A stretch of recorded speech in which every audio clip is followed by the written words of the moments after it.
Welcome to the hottest movie review on the internet today, the A-List Review. I am your host, the Game Changer, Wes Troop.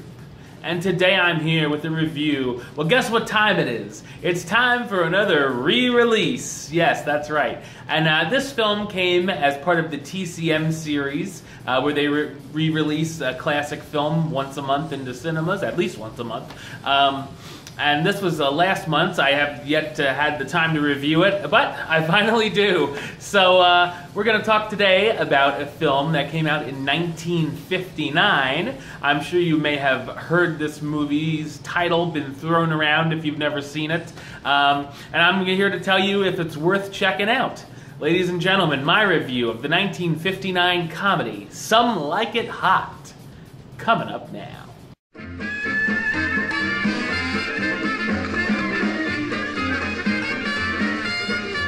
In 1929 Chicago, during Prohibition, two musicians, Joe and Jerry, accidentally witness the St. Valentine's Day Massacre and thankfully escape.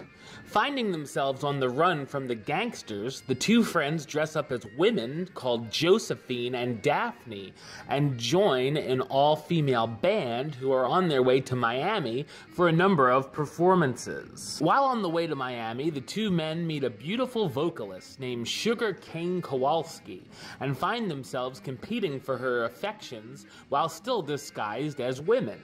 Will either of them be able to land the beauty or avoid the gangsters? So what did I think of Some Like It Hot? I thought it's a hysterical comedy classic. There are a lot of very funny moments throughout the film, which caused me to laugh out loud, and the humor definitely still holds up all these years later. The comedy is very smart, but also throws in a number of screwball shenanigans and slapstick, all of which work in a fantastic blend. The film is also certainly ahead of its time, as it deals with some themes that had yet to be seen on the big screen. Once the characters get to Miami, even more antics ensue as Joe decides to try to woo Sugar in yet another disguise as the heir to the Shell Oil Company when he hears her say that she's looking for a millionaire. Jerry ends up having to deal with an actual millionaire and mama's boy who finds himself in love with the Daphne persona. With the actors portraying the number of different characters, it certainly could have ended up as a disaster, but luckily everything clicks extremely well here. We also get some fun scenes where the mobsters end up coming into the hotel in Florida and chase the two friends around the resort. Marilyn Monroe does perform a few musical numbers in the film, and this is easily one of her best projects. The movie also gives us one of the funniest endings in the history of cinema.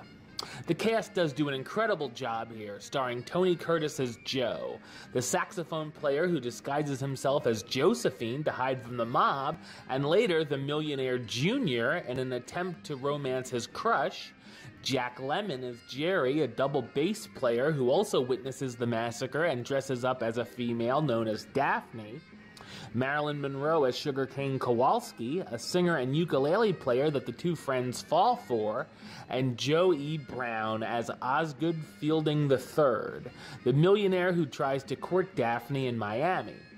The film was nominated for a number of Academy Awards, including Best Director for Billy Wilder and Best Actor for Jack Lemmon.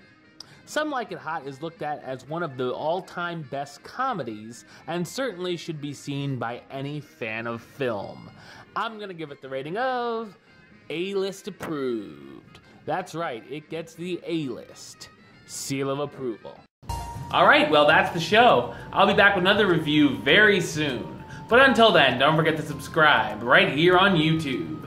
youtube.com/westside515. You can like the show on Facebook, facebook.com/WesTrueBaylist. And of course, you can follow me on the Twitter and the Instagram @WesAList. Until next time, Troop out.